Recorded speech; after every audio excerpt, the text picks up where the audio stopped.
TV. Sesaat lagi, Anda akan menyaksikan Sapa Indonesia Malam, didukung oleh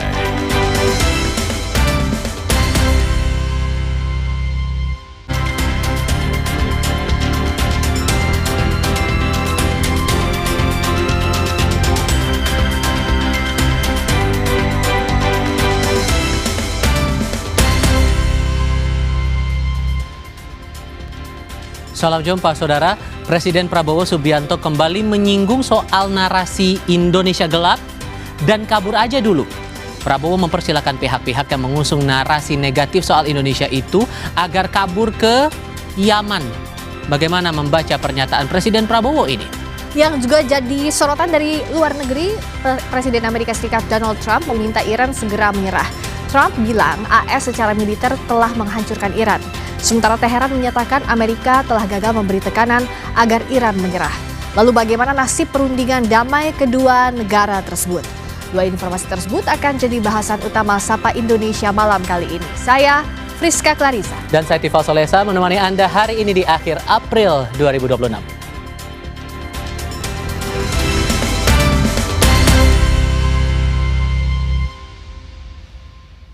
Ke topik mancanegara dulu saudara, Presiden Amerika Serikat Donald Trump menyatakan Iran harus menyerah. Trump bilang Amerika secara militer telah menghancurkan Iran.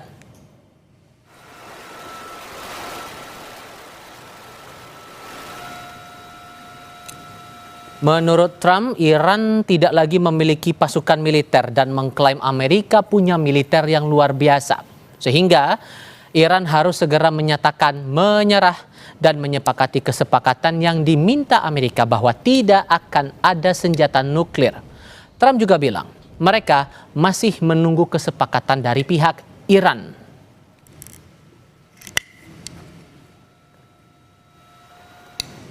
Fury and the blockade get Iran to nuclear talks fast enough, or do you think another wave of strikes will be necessary? I don't know. It depends. We have talks. We're having talks with them now, and we're not flying anymore with 18-hour flights every time we want to see a piece of paper. The question is whether or not they're going to go far enough. So at this moment, there will never be a deal unless they agree that there will be no nuclear weapons.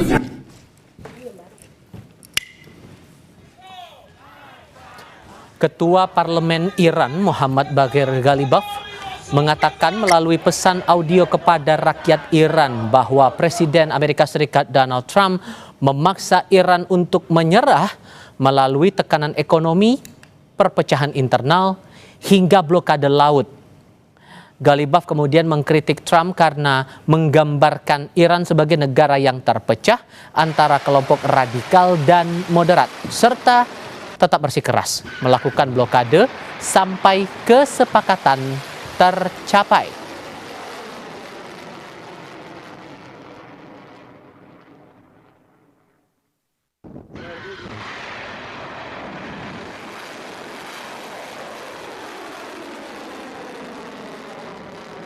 در همین مواضع ترامپ که صراحتاً کشور رو به دو دسته تندرو و میانه رو تقسیم میکنه و بعد هم بلافاصله از محاصره دریایی حرف میزنه و بعدم میگه محاصره تا زمانیه که ایران بتونه توافق انجام بده.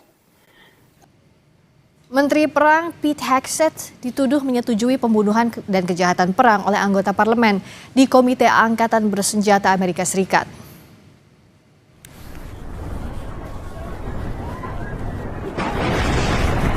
Anggota parlemen mempertanyakan apa yang dimaksud oleh Hegseth saat memberikan perintah tidak akan memberi ampun kepada korban selamat. Sedangkan dalam konvensi Jenewa bahwa itu dianggap sebagai pembunuhan dan kejahatan perang. Hegseth dicecar sejumlah pertanyaan dalam rapat sidang Komite Angkatan Bersenjata saat berbicara tentang permintaan anggaran Pentagon untuk dana perang. Dan ini menandai penampilan pertamanya di hadapan komite sejak dimulainya perang Iran. You said we will give them no quarter, no mercy. In order for no quarter or no survivors is a war crime under the Geneva Conventions. You understand that's murder. Do you stand by that statement? The Department of War fights to win, and we ensure that our warfighters have the rules of engagement necessary to be as effective as humanly possible. You called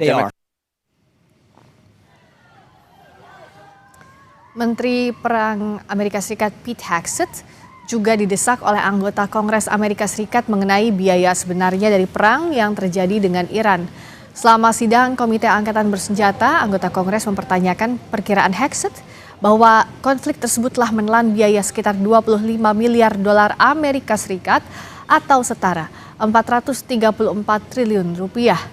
Perdebatan di sidang komite juga memanas ketika mengangkat isu biaya serangan terhadap sekolah minap di Iran yang menewaskan puluhan warga sipil termasuk anak-anak. Serangan terhadap sekolah perempuan di Iran tersebut dilakukan pada awal konflik antara Amerika dan Iran hingga menewaskan lebih dari 150 orang, sebagian besar anak-anak. Temuan awal militer AS menunjukkan bahwa serangan itu diduga kesalahan penargetan yang terkait dengan intelijen yang sudah usang. Namun investigasi masih berlangsung. You're saying it's 25 billion. Okay, I would just, if you come back, you want to revise those numbers because all the experts are disagreeing with you when it comes to today's dollars and damage, but you can revise it. How much did it cost American taxpayers in terms of the strike to the Iranian school where kids were killed? Do you have that number in terms of the missiles we use?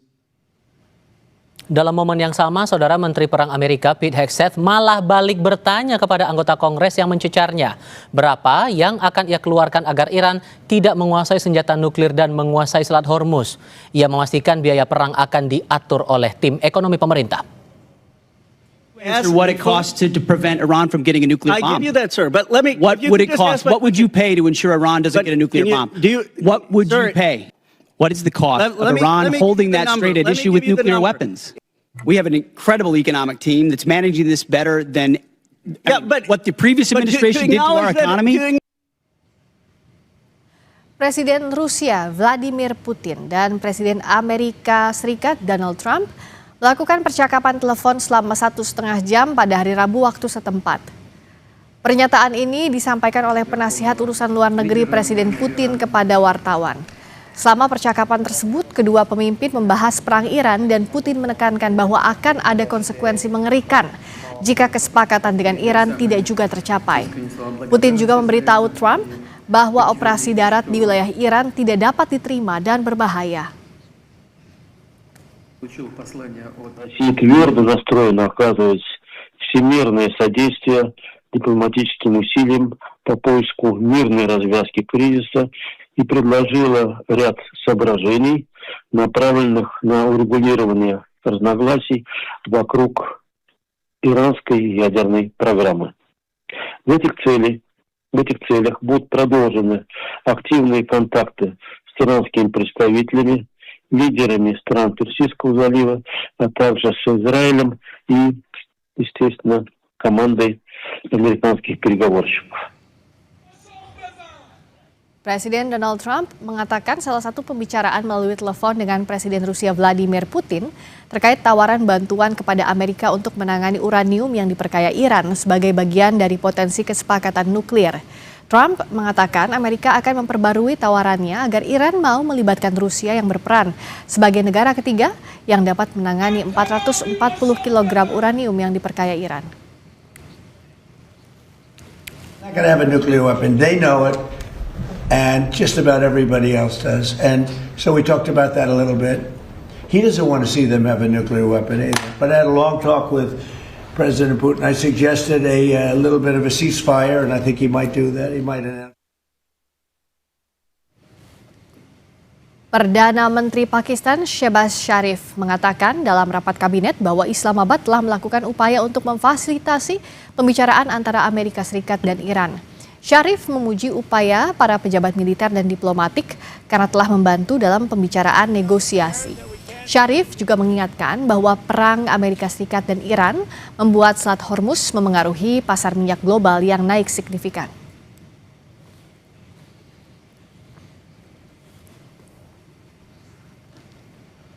Kami ajak Anda ke Lebanon. Meski gencatan senjata telah diperpanjang, namun Israel terus menggempur wilayah Lebanon. Militer Israel belum lama ini merilis gambar yang menunjukkan serangan ke posisi anggota Hizbullah di Lebanon Selatan.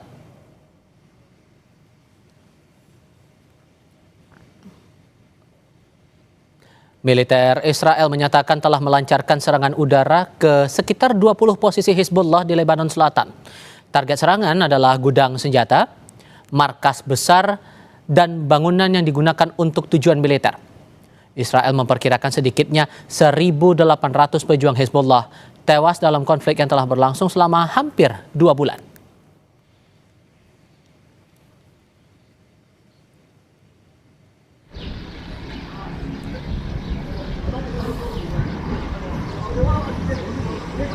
Lima anggota keluarga termasuk anak-anak tewas dalam serangan udara Israel yang menargetkan rumah di wilayah Al-Jabal, kota Jabchid, Lebanon Selatan.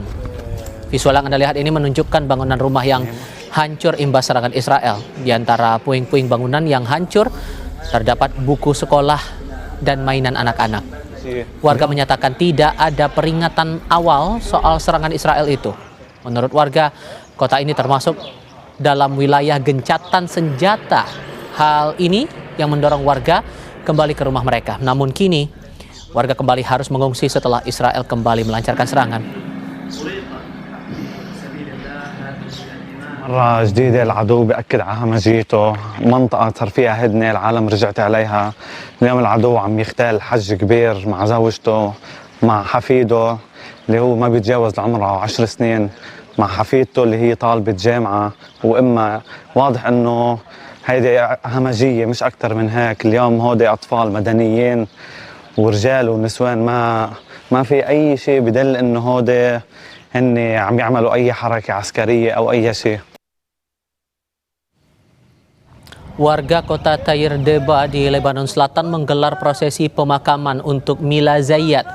Mila Zayat adalah balita berusia 4 tahun yang meninggal bersama ibunya akibat serangan Israel. Kerumunan pelayat membawa jenazah balita dan ibunya ini untuk dimakamkan. Warga setempat menuding Israel sengaja menyasar rumah-rumah warga sipil. Israel menyerang permukiman setelah warga kembali ke rumah mereka menyusul proses gencatan senjata yang telah disepakati Israel dan pemerintah Lebanon.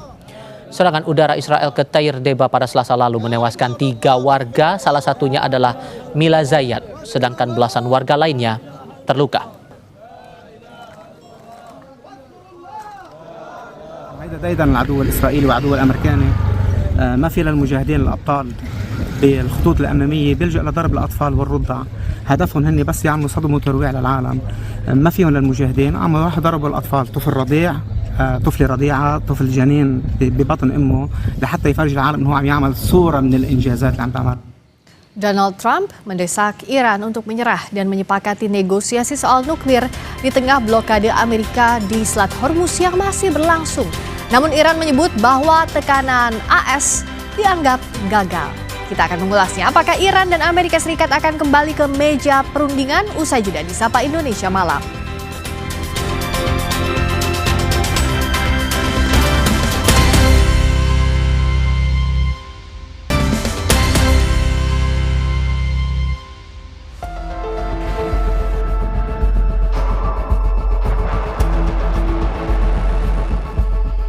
Donald Trump menyatakan bahwa Iran harus menyerah.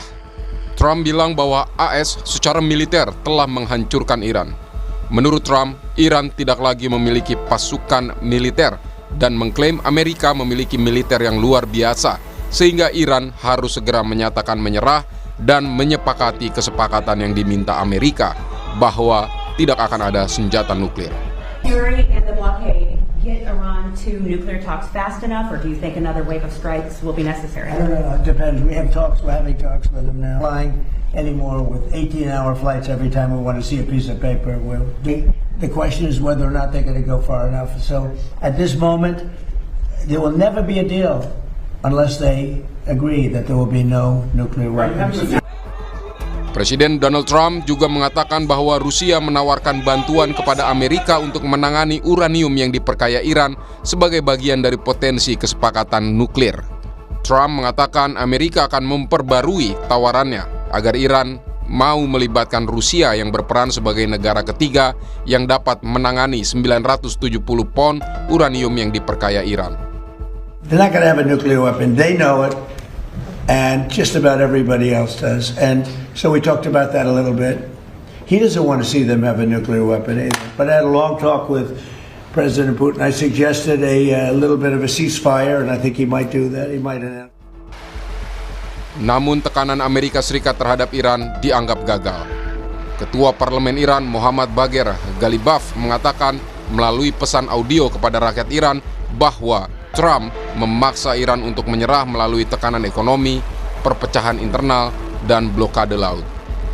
آیدم همین مواضع ترامپ که صراحتاً کشور رو به دو دسته تندرو و میانه رو تقسیم میکنه و بعد هم بلافاصله از محاصره دریایی حرف میزنه و بعدم میگه محاصره تا زمانیه که ایران بتونه توافق انجام بده. Hingga kini negosiasi tahap 2 antara Amerika Serikat dan Iran belum juga terlaksana. Jika tidak terrealisasi, apakah perang besar artinya sudah di depan mata? Saudara, negosiasi tahap 2 antara Amerika dan Iran masih terus dinanti. Namun Donald Trump secara terbuka meminta Iran menyerah dan lebih cerdas dalam menyikapi negosiasi utamanya soal nuklir yang masih menemui jalan buntu. Pernyataan Trump ini muncul di tengah meningkatnya tekanan militer dan ekonomi dari Amerika Serikat, termasuk blokade Selat Hormuz untuk memaksa Teheran kembali ke meja perundingan. Kita akan bahas dengan dua narasumber kami yang terhubung melalui sambungan virtual. Ada Mahendra Siregar, mantan Duta Besar Republik Indonesia untuk Amerika Serikat periode 2018-2019, dan Fauzia Cempaka, peneliti Indo-Pacific Strategic Intelligence. Selamat petang, Pak Mahendra, juga Mbak Fauzia. Saya ke Pak Mahendra dulu. Menarik kalau tadi kita lihat di tayangan, Presiden Trump meminta Iran ini menyerah. Apakah ini bisa dikaitkan dengan adanya tenggat 60 hari War Powers Resolution dari Amerika Serikat soal pembatasan waktu perang ini? Apakah Anda melihat ini, Pak Mahendra? Secara tidak langsung begitu, artinya jadwal dan batas waktu yang dihadapi Trump adalah sangat ketat ya, sehingga bagi dia untuk cepat bisa keluar dan menyelesaikan perang di Iran ini menjadi sangat kritikal. Nah, dalam hal itulah dia melihat bahwa penyelesaian terhadap perang ini dan sayangnya yang dia minta justru adalah kartu as yang dimiliki oleh Iran, dalam arti pengayaan uranium yang nampaknya seperti kita duga tidak akan disetujui oleh Iran, sehingga kemudian momentum untuk melakukan pembahasan lebih lanjut di Islamabad belum terbentuk. Nah, ini yang terjadi. Dan dalam kondisi seperti ini, apakah artinya Iran berada dalam kondisi di atas angin? Karena tadi kalau terkait dengan War Powers Resolution of 1973, Amerika Serikat tersandra itu, tanda kutip. Di sisi lain juga Iran punya waktu yang lebih luang dan bahkan Iran bilang siap berperang. Bagaimana membaca kondisi ini? Kita bahas usai kumandang azan maghrib bagi wilayah Jakarta dan sekitarnya.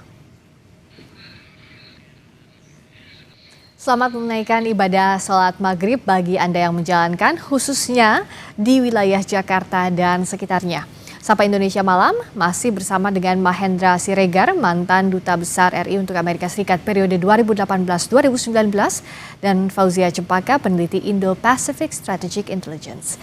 Pak Mahendra, kita sambung yang tadi. Apakah dengan Amerika Serikat yang sekarang terbatasi dengan the War Powers Resolution of 1973 terkait dengan batasan untuk melakukan perang ini, operasi militer di 60 hari. Apakah artinya Iran punya kartu tawar yang lebih besar dibandingkan Amerika Serikat? Dari segi kerangka waktu mungkin demikian ya, tetapi masing-masing masih merasa di atas angin atau bisa menang lebih besar kepada lawannya, maka masalah yang dihadapi adalah tidak ada momentum yang terbangun untuk keduanya masuk ke dalam pembahasan lebih lanjut. Nah, ini persoalan terbesar, sehingga yang kita hadapi sekarang adalah situasi di mana ya perang terbuka atau perang panas tidak terjadi, tapi perdamaian juga tidak karena pembahasan tidak berlanjut. Jadi persoalan menggantung ini yang menjadi masalah, terutama bagi perekonomian dunia dan tentunya juga bagi Iran dan Amerika Serikat ya. Iya, kalau dari Mbak Fauzia tadi Pak Mahendra sudah menjelaskan, dengan adanya kebuntuan kondisi sekarang, negosiasi enggak, perang juga enggak, sementara yang kena dampaknya adalah ekonomi dunia. Sebenarnya apa sih kalau kita baca dari langkahnya Amerika Serikat dan Iran yang diharapkan? Sepertinya tidak ada itikat untuk negosiasi, tapi untuk perang juga tidak ada yang menarik pelatuk duluan sampai sekarang. tentu kita harus lihat bagaimana Iran saat ini menawarkan 3 langkah dalam mencapai negosiasi ya Mbak ya, atau perdamaian. Yang pertama tentu saja memisahkan diskusi tentang Hormuz dengan nuklir itu sendiri. Nah, ini yang sebenarnya tidak diinginkan oleh Trump, sehingga tentu saja sudah ada statement yang disampaikan oleh Trump bahwa menolak proposal yang diajukan melalui Pakistan terhadap proposal baru ini yang melalui 3 langkah, yakni pertama adalah membuka kembali Hormuz, menghentikan perang, dan yang ketiga baru mendiskusikan tentang nuklir.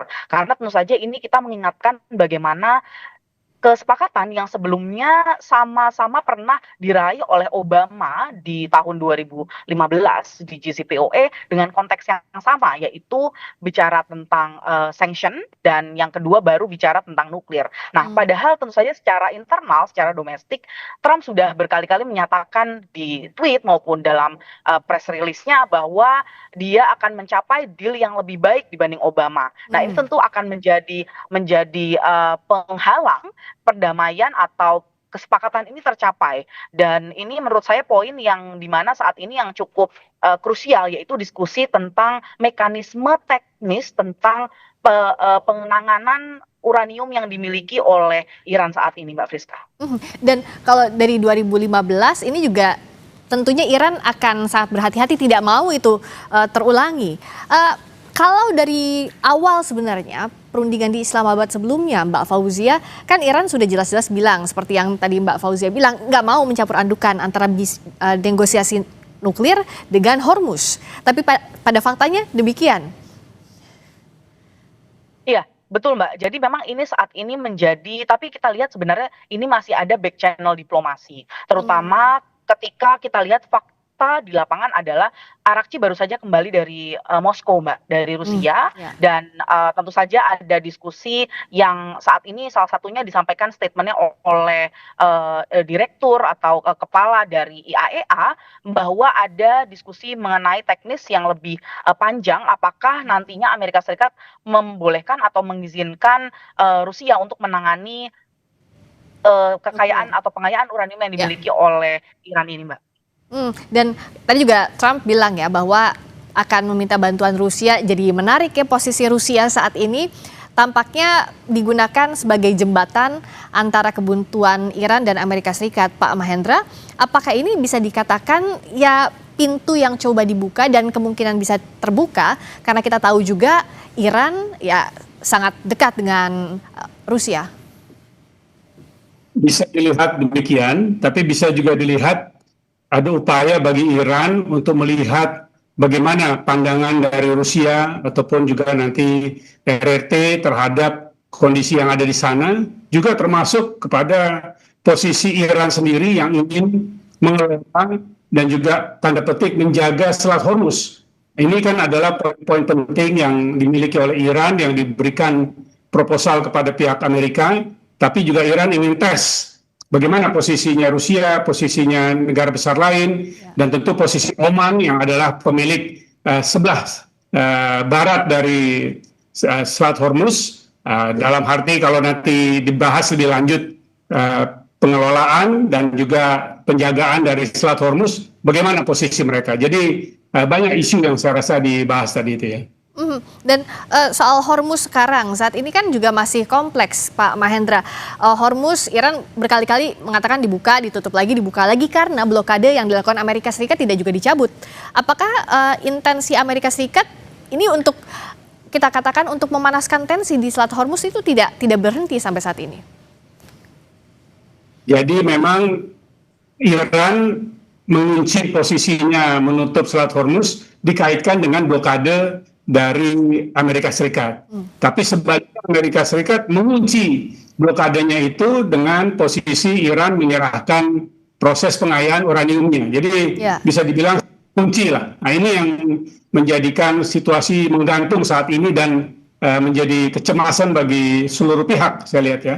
Iya, Mbak Fauzia, siapa yang bisa mendorong Amerika Serikat untuk menghentikan blokade? Kalau Iran sudah bilang untuk ya membuka Selat Hormuz, tapi akhirnya dicabut kembali karena blokade dilakukan Amerika Serikat dan Iran tidak terima dengan alasan Amerika Serikat untuk memblokade itu karena negosiasi pengayaan uranium tadi. Betul Mbak, jadi memang saya lihat ada perlunya sebenarnya dorongan yang sifatnya eksternal balancing dari negara-negara lain di luar dari mekanisme Pakistan. Karena kalau kita lihat sebenarnya simultan dengan kunjungan Arakci ke beberapa negara, misalnya ke negara pertama yaitu Islamabad, lalu dilanjutkan ke Oman dan dilanjutkan kembali ke Moskow, ke Rusia, ini sebenarnya bersamaan dengan itu juga ada pertemuan, misalnya pertemuan SCO, Mbak, Shanghai Cooperation Organization, yang Iran menjadi anggotanya bersama dengan Rusia juga dan juga bersama dengan Tiongkok. Nah, di sisi lain juga ada pertemuan GCC atau negara-negara Teluk yang dilaksanakan di Arab Saudi beberapa waktu lalu yang simultan dengan kunjungan Arakci. Nah, menurut saya ini sebenarnya banyak upaya yang memang dilakukan oleh semua negara untuk mencapai perdamaian dan membuka deadlock yang saat ini terjadi, begitu Mbak, terutama dalam konteks Hormuz begitu ya, karena Hormuz ini memang tidak hanya mengikat Iran dan Amerika Serikat saja ataupun negara-negara Teluk saja, tapi juga hampir seluruh negara di dunia, Mbak. Dan posisi negara Teluk saat ini bagaimana Mbak Fauzia melihat petanya? Saya lihat memang ada aksi atau misalnya pernyataan yang sudah mulai diambil secara kolektif oleh negara-negara Teluk, Mbak. Karena kita lihat dari tanggal 28 Februari sejak serangan dilakukan oleh Amerika Serikat, ini tidak ada balasan begitu yang dilakukan oleh negara-negara Teluk begitu. Ya. Nah, sampai sekarang tapi pada kondisi kemarin mereka mengeluarkan pernyataan yang sifatnya kolektif sehingga menurut saya ini merupakan sebuah langkah karena kita tahu bahwa negara-negara Teluk sendiri ini tidak atau belum pernah atau memang sulit untuk mencapai sebuah kesepakatan atau pernyataan. Ya, karena ini juga yang sulit ya, di awal perang ini terjadi negara Teluk lebih banyak condong ke Amerika Serikat karena memang berbagai kerjasama kepentingan strategisnya lebih dekat ke Amerika Serikat. Tapi apakah Pak Mahendra juga membaca bahwa sekarang jadi bergeser, mereka tidak ingin terlalu ambil posisi tegas dalam perkembangan perang ini, Pak Mahendra?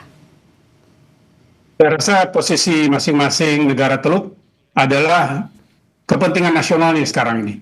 Karena di awal diharapkan Amerika Serikat, terutama dengan pangkalan militernya yang ada di negara-negara Teluk itu, ada 13 jumlahnya itu, efektif dalam membela dan mempertahankan kepentingan dari negara-negara Teluk itu menghadapi serangan Iran. Ya. Jadi mereka lihat kecewa betul. Nah, di lain pihak juga memang di antara negara-negara Teluk itu sendiri dalam hubungannya dengan Iran dan juga dengan Israel, dan juga di antara negara-negara Teluk itu sendiri masing-masingnya itu memiliki kepentingan nasional yang berbeda. Jadi posisi dan setelah terjadinya perang ini mereka lebih mementingkan kepentingan nasional daripada melihat secara berkelompok dan apalagi aliansi dengan Amerika Serikat. Dan apa juga yang bisa kita baca hitung-hitungan negara-negara tadi lebih dalam lagi soal perang Tiongkok dan Rusia terhadap Iran, jika memang Amerika Serikat dan Iran tidak juga mencapai kesepakatan masih backlog hingga saat ini. Sesaat lagi di Sapa Indonesia Malam kami kembali.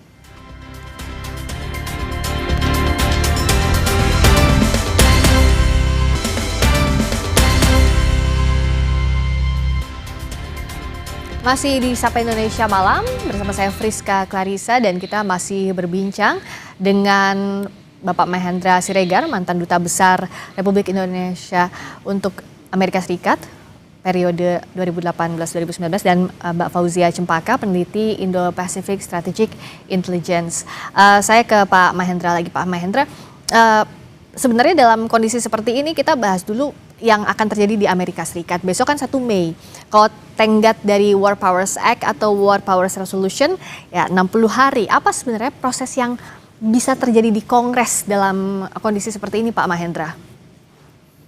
Jadi War Power Resolution itu intinya adalah kalau pemerintah ingin menyatakan perang atau melakukan perang dengan negara lain, harus memiliki persetujuan dari Kongres. Nah, tetapi Trump memakai celah di dalam undang-undang itu yang mengatakan bahwa kalau yang dilakukan adalah operasi militer terbatas, gitu ya, bukan perang, maka bisa dipakai waktu 60 hari tanpa harus memperoleh izin dari Kongres. Nah, 60 hari jatuh hari ini atau besok, sehingga dengan demikian kalau dia masih dan kelihatannya akan masih berada di Iran dan mungkin melakukan serangan bersenjata dan lain-lain, maka dengan begitu maka dia harus memiliki izin dari Kongres. Nah, apabila tidak memiliki izin dari Kongres, maka secara undang-undang itu melanggar, dan kemudian di lain pihak Kongres akan melakukan berbagai tekanan, memanggil setiap hari para menterinya, lalu menghambat keinginan dari Trump, masalah undang-undang, masalah anggaran, dan juga keinginan untuk melakukan inisiatif lain-lain. Nah, ini yang akan menggerogoti Trump secara politik ya. Jadi itu yang berubah mulai besok ini. Ya, Mbak Fauzia, kondisi seperti ini apakah akan jadi tekanan juga untuk Trump di dalam negeri? Tentu Mbak, karena kita lihat memang sudah sangat banyak indikator yang menunjukkan tekanan dalam negeri kepada Trump. Yang pertama tadi sudah disebutkan terkait dengan New World Power Act. Yang kedua juga terkait dengan angka inflasi yang dimiliki oleh Amerika Serikat sendiri saat ini sudah hampir mencapai angka 4%, Mbak. Itu yang kedua. Yang ketiga juga tentu saja bagaimana tekanan terhadap midterms election. Nah, ini yang tentu saja selama ini kita tahu meskipun akan dilakukan di bulan November, tetapi saat ini penurunan dukungan terhadap Trump ini tentu saja juga menjadi pertimbangan bagi domestik Trump. Dan tentu saja yang terakhir adalah yang paling besar adalah tekanan ekonomi. Angka hari ini menunjukkan adalah angka tertinggi, Mbak, terhadap brand minyak atau minyak Brent, yaitu angkanya sekarang bisa sampai 118-119 yang belum pernah mencapai angka ini meskipun di perang-perang Amerika sebelumnya, Mbak. Ini tentu saja menjadi sangat concerning dan mengkhawatirkan bagi Amerika sendiri, Mbak.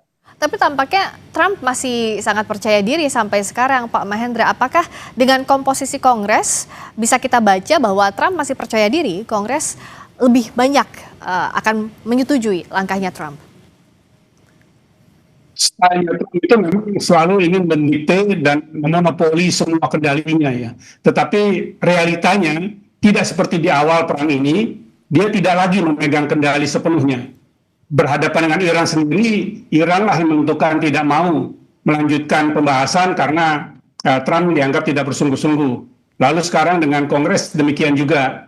Dan juga dengan kondisi pengendalian dampak ekonomi nampaknya juga makin lepas kendali dari Trump. Jadi memang realitanya adalah tidak sejalan dengan keinginan dan stylenya Trump ini. Ini yang merupakan bagian kedua saya rasa dari leadership Trump dan berhadapan dengan perang yang Iran, di mana dia tidak lagi memegang kendali sepenuhnya yang kita akan saksikan ini.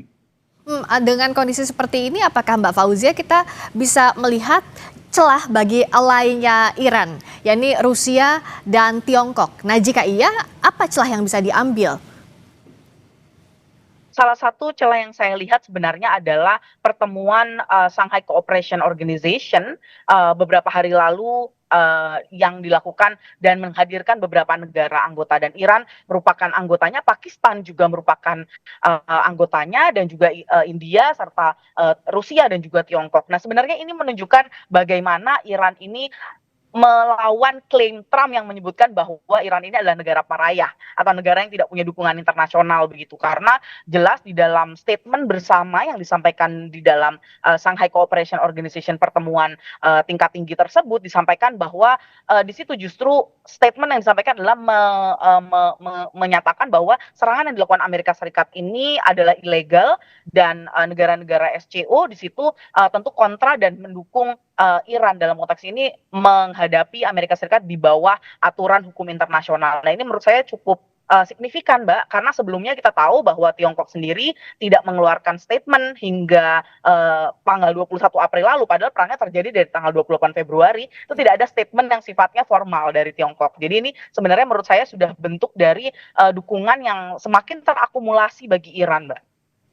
Dukungan terakumulasi dari Iran ini sebenarnya kalau dari Tiongkok akan bisa seberapa berpengaruh sih, Mbak? Karena kenapa saya tanyakan ini, kalau antara Amerika Serikat dan Israel misalnya itu kan lebih agresif yang mereka lakukan, tapi kalau Tiongkok dan Rusia seperti yang tadi Mbak Fauzia juga bahas tidak seagresif itu dalam memberikan sokongan untuk Iran. Setuju Mbak, karena memang kalau Tiongkok menurut saya tidak akan sampai jauh nanti mendukung dalam konteks memberikan struktur diplomasi atau struktur negosiasi, karena yang dilakukan oleh Tiongkok saat ini misalnya memang memberikan dukungan pada Pakistan sebagai satu-satunya interlokutor yang saat ini menjadi dipercaya oleh Amerika Serikat dan Iran. Nah ini menurut saya dukungannya masih akan berada dalam titik-titik demikian, tidak sampai lebih jauh pada dukungan yang sifatnya materi atau bahkan militer. Kalau untuk Tiongkok, namun kalau untuk Rusia mungkin akan lebih bisa dilihat secara materialisasinya, Mbak. Seperti misalnya dukungan menerima untuk uranium, pengayaan uranium Iran disimpan sementara di Rusia, atau bahkan memberikan format-format negosiasi baru yang berbeda dibandingkan yang sudah dilakukan oleh Pakistan, Mbak. Toh juga tadi kan kita lihat sudah ada komunikasi langsung juga antara Trump dan Putin. Ini jadi kabar cukup baik juga ya, Mbak Fauzia ya? Betul Mbak. Mungkin satu tambahan adalah salah satu kita tahu bahwa saat ini ada sekitar 3 kapal induk Amerika Serikat yang berada di sekitar Timur Tengah, dan informasi terbaru hari ini menyatakan bahwa salah satu kapal ini akan ditarik mundur Mbak di beberapa hari ke depan. Jadi salah satu kapal induk USS Ford ini akan ditarik mundur sehingga hanya akan menyisakan 2 kapal induk di wilayah Timur Tengah. Nah ini menurut saya sebenarnya juga tanda-tanda yang bisa kita lihat apakah nantinya akan menuju deeskalasi atau justru malah eskalasi Mbak. Oke, jadi setidaknya USS Ford mundur, apakah pelan-pelan mau pulang atau justru tidak, karena masih rigid juga kondisi saat ini. Pak Mahendra, kalau misalnya Kongres tidak menyetujui untuk melanjutkan operasi militer di Iran, apakah artinya Trump harus serta-merta menarik pasukannya? Sebenarnya begitu, tetapi mengetahui bagaimana perilaku dari Trump, saya rasa dia akan melawan ya. Melawan di Kongres ataupun melawan dengan cara lain ya. Dan ini bukan pertama kali dia melawan terhadap lembaga-lembaga negara lain di Amerika Serikat ya. Jadi dia akan keras kepala untuk melanjutkan. Tapi persoalannya adalah justru dengan situasi yang mengambang ini, dan masing-masing akan terus bersikeras tidak akan mau mengalah atau sama-sama mengalah, maka yang terjadi adalah situasi yang tidak kondusif untuk menuju kepada pembahasan lebih lanjut, dan perekonomian dunia yang akan menanggung resikonya dengan berbagai kemungkinan. Tadi harga minyak sudah naik dan pasti akan meningkatkan inflasi secara menyeluruh, dan pada gilirannya juga akan mempengaruhi pertumbuhan ekonomi. Dan kalau ini berkelanjutan bisa menuju kepada stagflasi global yang sangat ditakuti sebenarnya tengah kondisi ini. Bisakah dibaca begini Pak Mahendra, kita harus menyiapkan yang paling buruk dulu. Kita preparing for the worst. Dalam kondisi seperti ini, apakah negara-negara dunia harus punya buffer untuk ekonominya gitu? Karena dalam kondisi negosiasi atau Trump mematuhi yang jadi kehendak Kongres, tampaknya bisa dikatakan ya sulit terjadi kalau masih seperti ini petanya Pak Mahendra.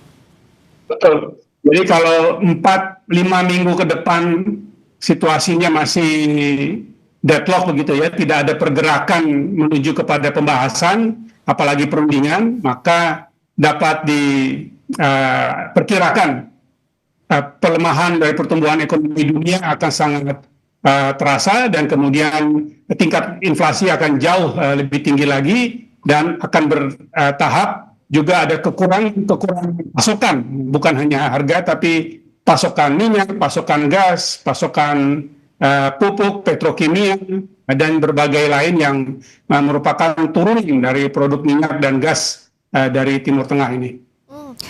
Mbak Fauzia, apakah sekarang jadinya ya peran Rusia yang dinantikan untuk, karena kan yang masih tadi yang jadi hambatan adalah pembahasan pengayaan uranium.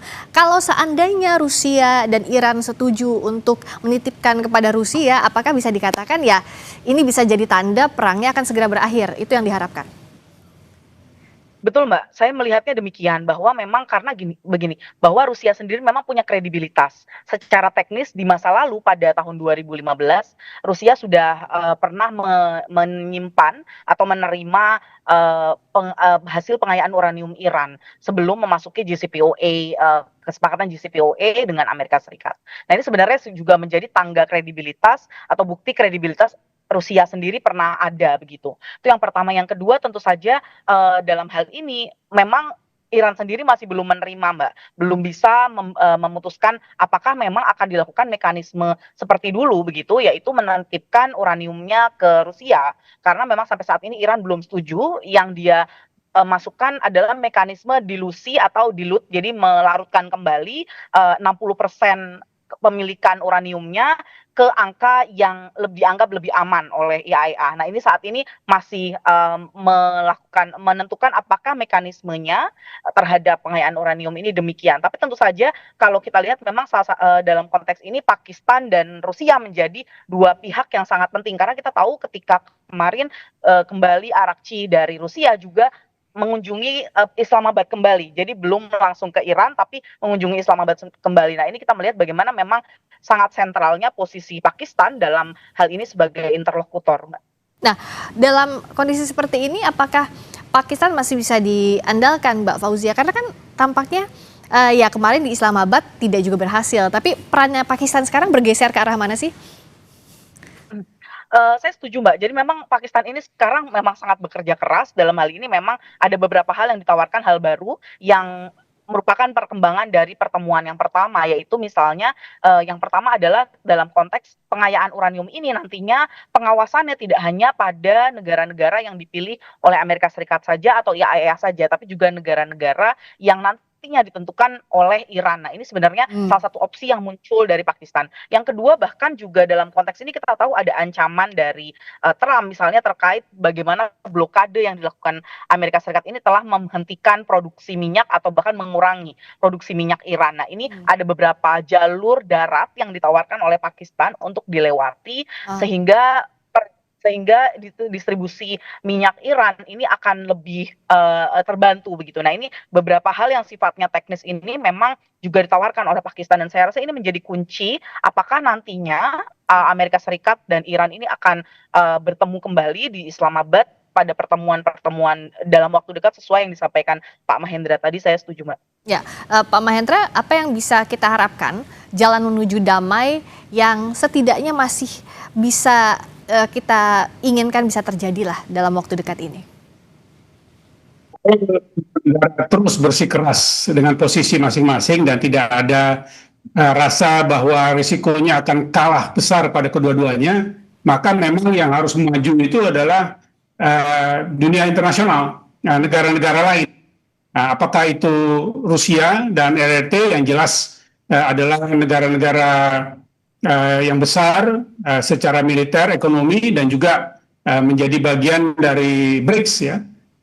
Dan kemudian negara-negara lain di kawasan yang lebih netral, bukan bagian dari GCC, maupun juga sebenarnya lembaga internasional, mulai dari IAEA-nya sendiri di bawah PBB maupun juga kondisi lain. Nah, ini memang nampaknya menuju ke sana ya. Kalau mereka tidak melihat kondisi yang kondusif dari organisasi dan negara-negara yang lebih luas, maka mungkin kedua pihak ini benar-benar deadlock secara permanen ya. Saya rasa memang dengan satu-satunya ke sana. Cuma persoalannya adalah apakah momentum yang dibangun untuk ke arah sana cukup, tidak perlu waktu yang begitu lama sehingga kemudian akhirnya yang saya tadi sampaikan risikonya pada persoalan perekonomian global ya. Iya, karena sekarang Trump desak menyerah, Iran sebut AS gagal, masih sama-sama batu dua-duanya,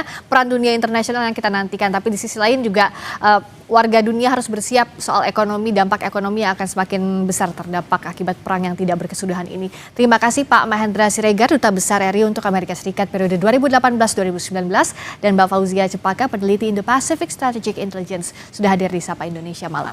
Terima kasih. Berikutnya saudara, Presiden Amerika Serikat Donald Trump mengeklaim Iran telah runtuh dan meminta negara itu untuk menyerah saja. Sementara Iran menyatakan perang dengan AS dan sekutunya belum berakhir. Apakah Trump akan mendapatkan kesepakatan yang diinginkannya? Sesaat lagi di Sapa Indonesia Malam.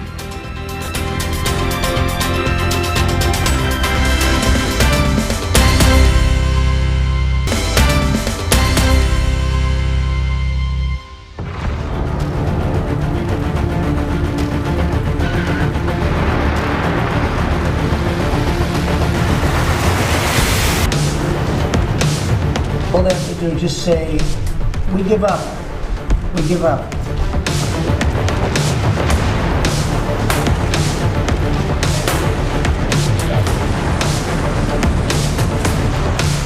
The Straits is basically the equivalent of an economic nuclear weapon that they're trying to use against the world.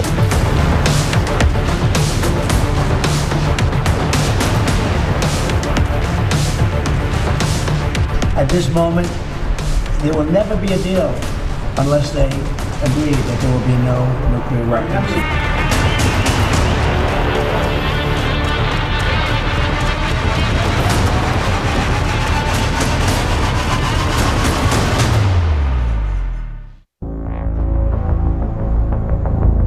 Amerika Serikat dan Iran masih belum menemui kata sepakat dalam mengakhiri perang.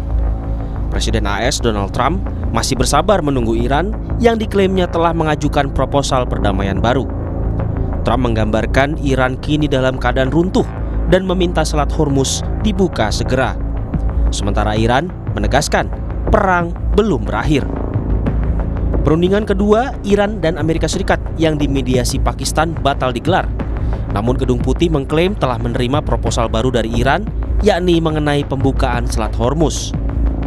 Merespons hal ini, Presiden AS Donald Trump meminta Iran untuk menyerah saja dan meminta Teheran menyepakati syarat yang diminta Amerika bahwa tidak akan ada senjata nuklir. Now they have to cry uncle. That's all they have to do. Just say, we give up. We give up. But their economy is really in trouble. So it's a dead economy. And we have talks. We're having talks with them now, and we're not flying anymore with 18-hour flights every time we want to see a piece of paper. We're doing it telephonically, and it's very nice. I make a call, or I have my people make a call, and you know the answer. The question is whether or not they're going to go far enough. So at this moment, there will never be a deal unless they agree that there will be no nuclear weapons. Persoalan nuklir kerap jadi ganjalan perundingan Iran dan Amerika Serikat. Menurut pengajar hubungan internasional dari Synergy Policies, Dina Prapto Raharja, Iran yakin kalau isu nuklir dipakai AS untuk menyudutkan mereka. Hal inilah yang memberatkan Iran untuk berdialog berdua dengan Amerika Serikat. Nuklir itu satu hal yang Iran yakin betul merupakan satu informasi framing yang selama ini selalu menyudutkan Iran. Kita sebenarnya ingat ya, satu orang di Amerika Serikat, pejabat tinggi Amerika Serikat, Tulsi Gabbard, pernah bilang bahwa Iran sebenarnya masih jauh itu dari punya senjata nuklir. Dan dari pihak Iran sendiri selama perang ini mengatakan, kalaupun kami punya kemampuan membuat senjata nuklir, harusnya dari kemarin udah kami pakai gitu loh. Kenapa nggak kita pakai, atau paling nggak ketemu lah ditemukan oleh Amerika Serikat. Jadi satu yang mereka ingin pertahankan adalah kedaulatan negara mereka untuk menggunakan nuklir maupun uranium yang diperkaya untuk urusan damai, itu boleh dinegosiasikan. Dan satu hal yang saya kira menjadi poin keberatan dari Iran adalah kalau program nuklir ini, terutama uranium yang diperkaya ini, harus diambil oleh Amerika Serikat. Sebelumnya, Presiden Trump dalam media sosialnya menyebut Iran diambang keruntuhan. Trump menulis, Iran baru saja memberitahu kita, mereka diambang keruntuhan. Mereka ingin Selat Hormuz dibuka kembali sesegera mungkin. Menurut pakar hukum internasional Universitas Indonesia, Hikmahanto Yuwana, unggahan Donald Trump sebagai bentuk ketidaksetujuan atas tawaran Iran. Menurutnya, Trump memaknai proposal baru Iran sebagai keputusasaan Iran atas kondisi ekonominya. Nah, yang paling utama adalah tentu Selat Hormuz dulu. Dalam konteks Selat Hormuz ini, Iran mengatakan bahwa akan dilakukan pembukaan, tapi ada syarat-syarat yang diinginkan oleh pihak Iran. Namun demikian, Amerika Serikat sepertinya setelah mendapatkan proposal dari pihak Iran melalui Pakistan, mereka kurang senang. Nah, terutama Presiden Trump mengatakan bahwa wah, ini nggak benar nih, karena mungkin klaimnya terlalu tinggi, sehingga Trump membalasnya itu dengan mengatakan bahwa sekarang Iran itu sudah dalam situasi akan runtuh gitu ya.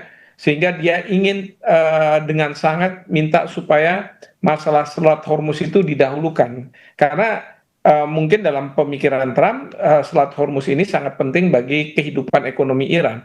Kalau Selat Hormuz ini tidak dibuka, maka itu akan berpengaruh besar terhadap Iran, dan itu akibatnya adalah Iran ya runtuh gitu ya, tanpa mungkin menurut Trump mengeluarkan sebutir rudal pun atau peluru.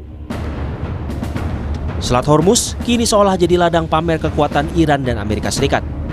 Pasukan Amerika mencegat dan memeriksa kapal apakah terafiliasi dengan Iran. Namun, pasukan AS melepaskan kapal setelah melakukan pencarian dan mengonfirmasi kapal itu tidak memiliki rute atau singgah di pelabuhan Iran. Komando Pusat Amerika atau CENTCOM mengatakan sejauh ini 39 kapal telah dialihkan dalam operasi blokade maritim. Kebuntuan antara AS dan Iran diklaim efektif mencekik hampir semua ekspor melalui Selat Hormuz. Iran dikabarkan bersedia membuka Selat Hormuz dan mengakhiri perang dengan syarat perundingan soal nuklir ditunda ke perundingan tahap selanjutnya. Menanggapi usulan Iran tersebut, Menteri Luar Negeri Amerika Serikat Marco Rubio menyatakan bagi Iran Selat Hormuz ibarat senjata nuklir ekonomi. Iran telah menggunakan Selat Hormuz untuk menyandera dunia. Karena itu, menurut Rubio, akan sangat berbahaya jika Iran memiliki akses ke senjata nuklir. Straits is basically the equivalent of an economic nuclear weapon that they're trying to use against the world. And they're bragging about it. They're putting up billboards in Tehran bragging about how they can hold 25% or 20% of the world's energy hostage. Imagine if those same people had access to a nuclear weapon. They would hold the whole region hostage. The blockade is not a blockade against shipping. It's a blockade against Iranian shipping because they cannot be the sole beneficiaries of an illegal, unlawful, and unjustified system of tolling and control in the Strait.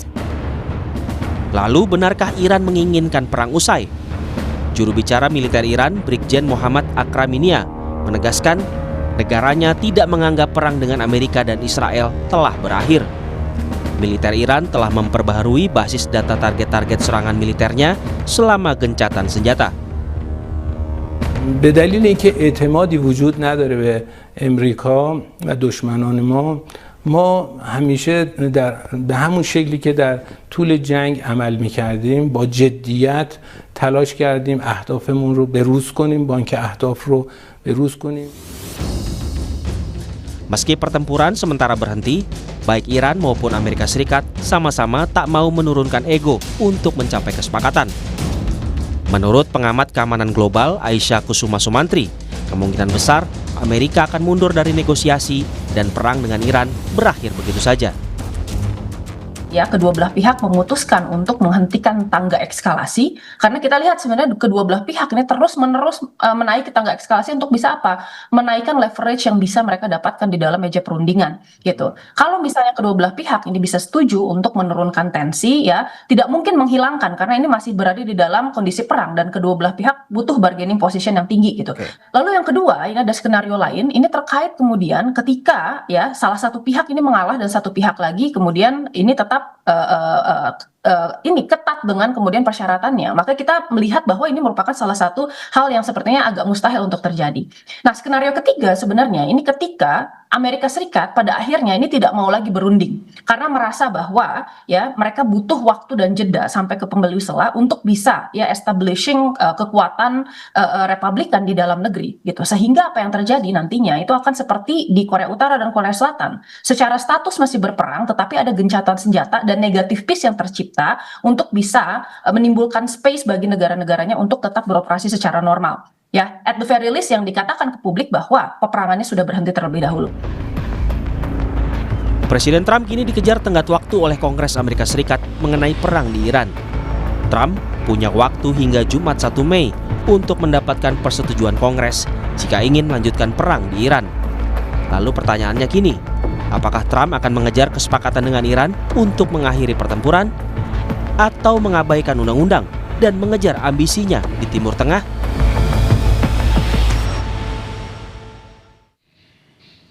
Kami akan hadir dengan informasi Putri Indonesia Riau 2024 Jenny Rahmadi Alfitri ditetapkan sebagai tersangka kasus malapraktik di klinik kecantikan miliknya. Sesaat lagi bersama Tifal Solesa di Sapa Indonesia Malam.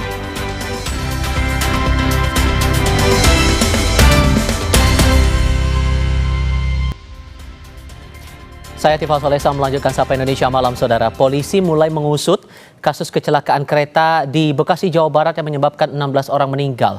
Polda Metro Jaya hari ini memeriksa 7 saksi, termasuk masinis kereta api Argo Bromo dan komuter lain serta petugas sinyal. Sempat dilaporkan berlangsung di stasiun Cikini, polisi ternyata menggelar pemeriksaan di kantor Pusdal Op PT KAI di Manggarai, Jakarta Pusat. Pemeriksaan terkait peristiwa tragedi kereta di stasiun Bekasi mulai dilakukan pada pukul 10 waktu Indonesia Barat.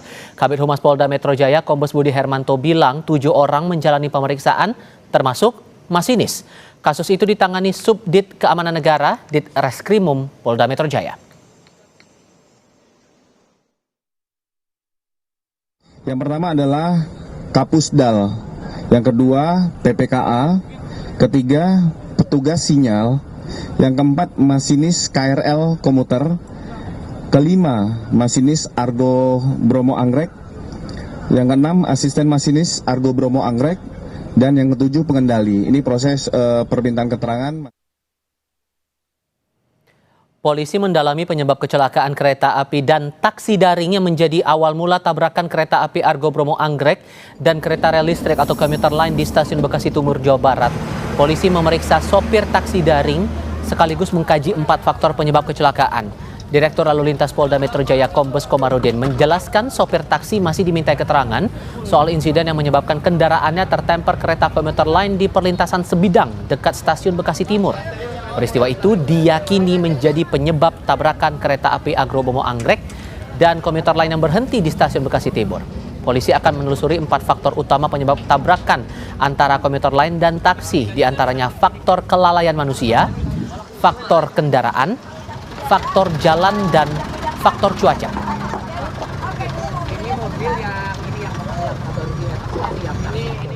Inilah nanti akan kita ungkap 4 faktor penyebab kecelakaan. Yang pertama human error, yang kedua faktor kendaraan, yang ketiga faktor jalan, yang keempat faktor cuaca. Nah ini yang kami lihat mulai dari cuaca saat itu seperti apa, jalannya bagaimana, kendaraannya seperti apa, terus ada nggak unsur kelalaian dari pengendaranya, itu masih dalam kajian. Sementara si sopir tersebut itu dia memang ngerem setelah mendekati rel ya Pak? Masih kita mintai keterangan. Berita satu ini harus jadi perhatian Anda karena tidak patut untuk ditiru. Aksi nekat dilakukan sejumlah warga dengan menerobos perlintasan kereta dan mengabaikan peringatan.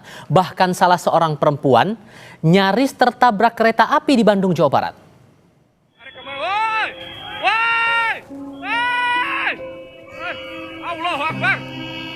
Rekaman video warga menunjukkan minimnya kesadaran keselamatan menyeberangi perlintasan sebidang. Pengendara motor dan sejumlah warga menerobos perlintasan saat peringatan kereta akan melintas sudah dinyalakan. Bahkan seorang perempuan nyaris tertabrak kereta api feeder saat menerobos perlintasan dengan berlari. Manajer Humas PT KAI Daob 2 Bandung, Kuswardoyo, mengimbau warga lebih bersabar menunggu dan tidak menerobos perlintasan kereta yang sudah menutup. Sekali lagi, aksi ini berbahaya dan tidak patut untuk ditiru. Kita berharap agar semua masyarakat, terutama mereka yang melintasi perlintasan sebidang, untuk selalu waspada. Karena memang aturan sudah mengatakan ketika palang pintu sudah diturunkan dan sinyal sudah berbunyi, semua seharusnya berhenti, memastikan kereta api berjalan terlebih dahulu. Memang masih terjadi beberapa kasus di mana orang berupaya untuk melintasi perlintasan ketika kereta api sudah dekat. Tentunya ini akan membahayakan bukan hanya bagi diri sendiri tapi juga bagi perjalanan kereta api. Di mana perjalanan kereta api tentunya kita tahu membawa orang dalam jumlah banyak. Beranjak ke berita kriminal, Putri Indonesia Riau 2024 Jenny Rahmadial Fitri ditetapkan sebagai tersangka kasus malapraktik di klinik kecantikan miliknya. Polisi bilang kasus malapraktik yang menyeret mantan finalis Putri Indonesia 2024 Jenny Rahmadial Fitri berawal dari laporan korban yang mengaku mengalami infeksi setelah mendapat tindakan medis di klinik kecantikan miliknya di Kota Pekanbaru. Polisi menyebut atau menerima 3 laporan atas tindakan medis ilegal yang dilakukan Jenny di klinik kecantikannya. Dari hasil pemeriksaan polisi terungkap Jenny membuka praktik secara mandiri di klinik ini sejak 2019 hingga 2025.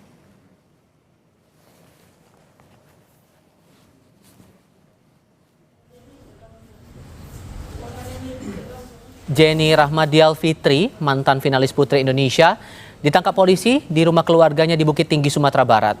Jenny ditangkap oleh tim Ditreskrimsus Polda Riau setelah dilaporkan atas dugaan malpraktik. Jenny diduga melakukan tindakan facelift ilegal hingga membuat korban mengidap infeksi.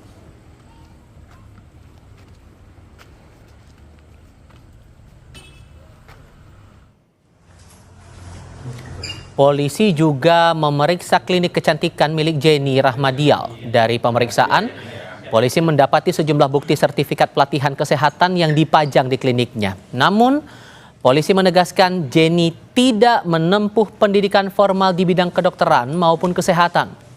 Tersangka memberikan tindakan medis kecantikan dengan tarif 1,5 juta hingga 16 juta rupiah.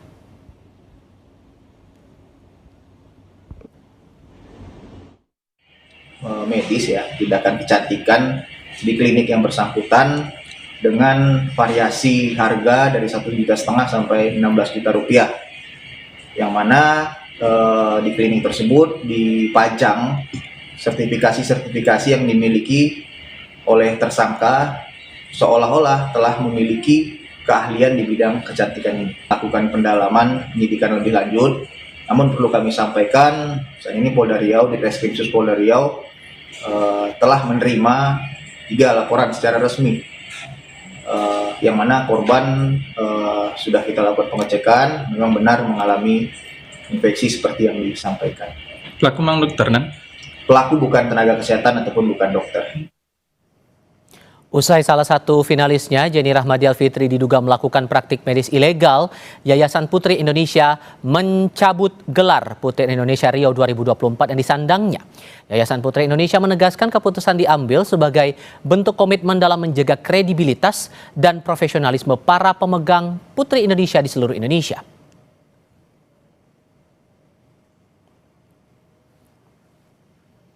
Yayasan Putri Indonesia menyampaikan pernyataan resmi. Yayasan Putri Indonesia menghormati proses hukum yang sedang berjalan dan untuk menjaga nama baik Yayasan Putri Indonesia memutuskan secara resmi untuk mencabut gelar Putri Indonesia Riau 2024 yang sebelumnya melekat pada Jenny Rahmadial Fitri.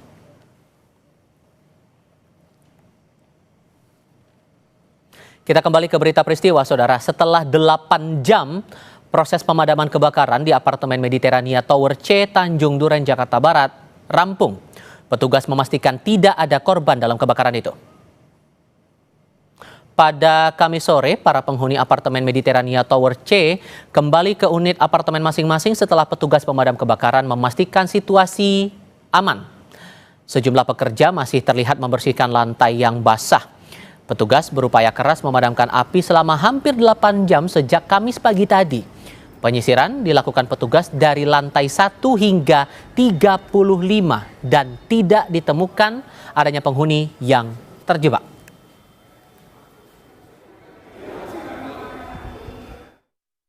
Sumber api udah nggak ada, karena dari awal itu sebetulnya apinya itu nggak terlalu lama kita padamkan. Karena asapnya mendapat kemana-mana, ya, proses evakuasinya yang agak ramai tadi. Untuk korban-korbannya sudah dievakuasi semua berarti? Alhamdulillah kita evakuasi semua tadi dari lantai 1 sampai lantai 35.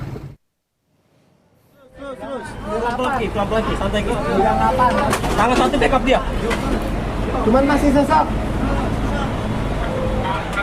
Anda sedang melihat proses evakuasi penghuni apartemen yang berlangsung dramatis pagi tadi. Sejumlah petugas damkar menggunakan tangga besi untuk mengevakuasi penghuni dari lantai atas gedung. Penghuni apartemen mengaku kondisi di dalam apartemen banyak asap sehingga rata-rata penghuni mengalami sesak napas.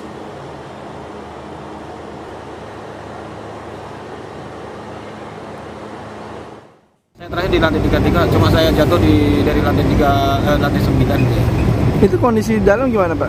Sudah asap semua? Iya, gelap semua. Dari lantai 9 itu sudah gelap. itu kemarin tadi di belakang saya masih banyak orang. Ya itu banyak kemasukan asap setelah saya buka waktu saya melarikan diri lewat tangga darurat. Setelah itu waktu masih kondisi tertutup nggak banyak masuk asap. Kita kembali ke berita kriminal, Saudara. Usai polisi menetapkan seorang tersangka atau pelaku utama dalam kasus penganiayaan di tempat penitipan anak atau daycare Banda Aceh, kini polisi menetapkan 2 tersangka baru. Total kini ada 3 tersangka dalam perkara ini. Penetapan 2 tersangka baru dilakukan setelah rangkaian penyelidikan dan penyidikan dalam kasus penganiayaan anak di salah satu tempat penitipan anak di kawasan Lamgugop, Banda Aceh. Satreskrim Polresta Banda Aceh menjerat DS sebagai pelaku utama serta NS dan RY dalam tindak pidana penganiayaan terhadap anak di bawah umur dengan ancaman pidana 5 tahun penjara dan denda sebesar 72 juta rupiah. Terungkap motif dari 3 pelaku sebagai pengasuh karena kesal korban tidak menurut saat diberi makan.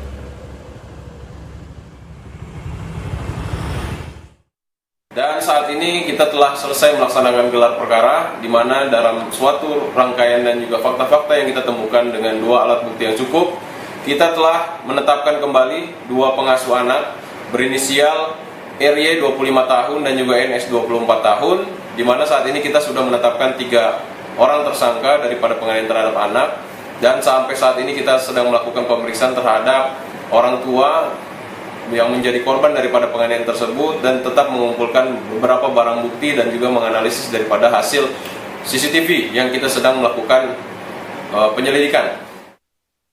Satu diskusi menarik lainnya akan kami hadirkan sebentar lagi. Presiden Prabowo Subianto kembali menyindir soal narasi Indonesia gelap dan kabur aja dulu. Ada apa? Tetap di Kompas TV.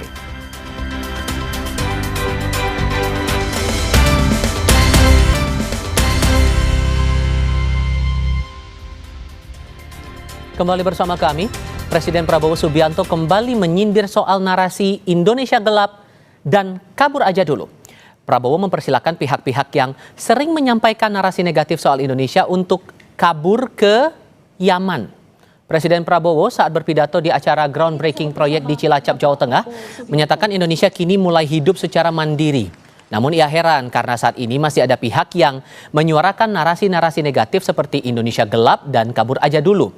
Prabowo mempersilahkan jika mereka ingin kabur dari Indonesia. Presiden juga mengingatkan masyarakat khususnya para intelektual lebih objektif melihat kondisi Indonesia dan perkembangan situasi global.